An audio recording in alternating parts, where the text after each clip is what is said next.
heat might be the major theme of the 2025 Macon County Fair. Still, that did not stop fair goers from across our area from visiting. And as you're about to see, there was plenty of fun to be had. In spite of 90-plus degree heat, people show up at the Macon County Fair. Over at the livestock barn, they're going strong with the open beef show. Speaking of beef, there are plenty of food options for those who get hungry. Lots to choose from, for sure. Area farmers also bring in some of their animals for kids to check out. The fair always produces a lot of pretty young women as they feature pageants for all age groups. Perhaps the biggest pageant of the week-long event is the fairest of the fair. And first runner-up goes to contestant number 7, Ella Flynn.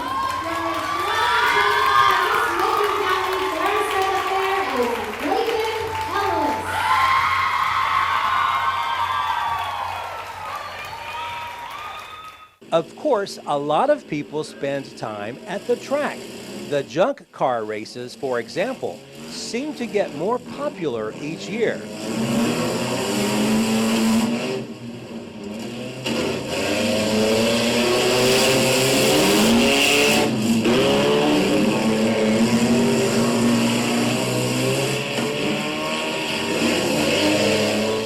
Music also plays a big part at the fair each year. As usual, the Lugnuts did not disappoint as they take the stage on opening night. I was standing by my window on a cold and cloudy day when I saw that earth rolling for to carry my mother away. Will the circle be unbroken by and by, Lord, by and by? There's a better on the wedding in the sky, Lord, in the sky. Over at the Women's Building, where it's nice and cool inside, visitors can see all kinds of talent displayed. The Women's Building, or the adult exhibits, was in a trailer because the National Guard Armory, this was the location for it. So when they built the new armory, we got this building, and we didn't have the addition in the back, but we got this building to put the adult entries in. And when I started, I don't know, in the 80s, bringing things to the fair a long time ago. Winona Claiborne says she's worked at the fair for close to 25 years. She thinks the quality inside the Women's Building this year is as good as ever. I feel real good about what we have this year. It has spread out nice. I think we have some, and a lot of what we have is very nice items. We may not have as much in some areas, but what we do have is really good quality work. She says the biggest setback she faces is simply the location of where the Women's Building is located on the fairgrounds site. The worst problem we have is people coming down here because we're not close. It is hot outside, and so we laugh about my building being so far, and I think that's because we inherited this building. And so all the other buildings were built in a cluster together.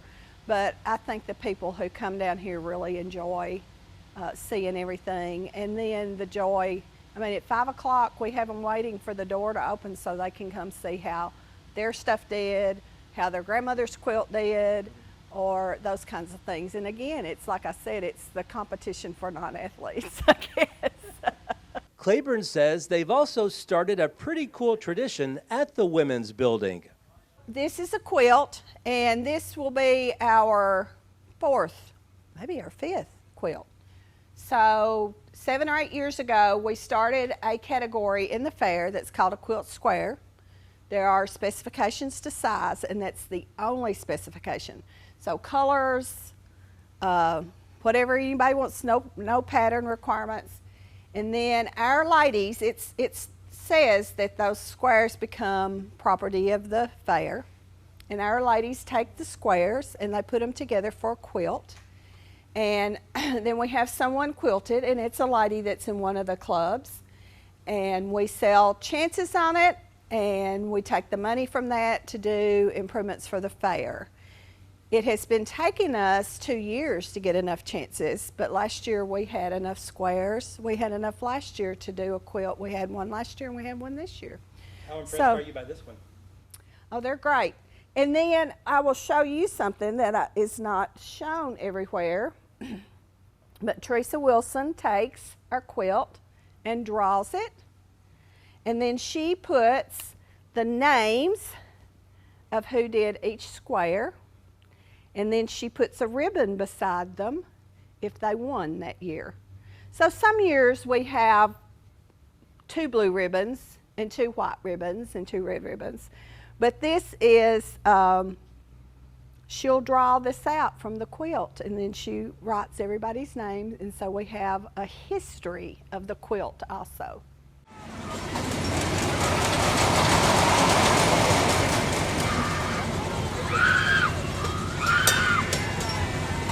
And what's a fair without checking out the rides? Some are pretty calm and laid back, while others, let's just say you better have a strong heart to get on some of them.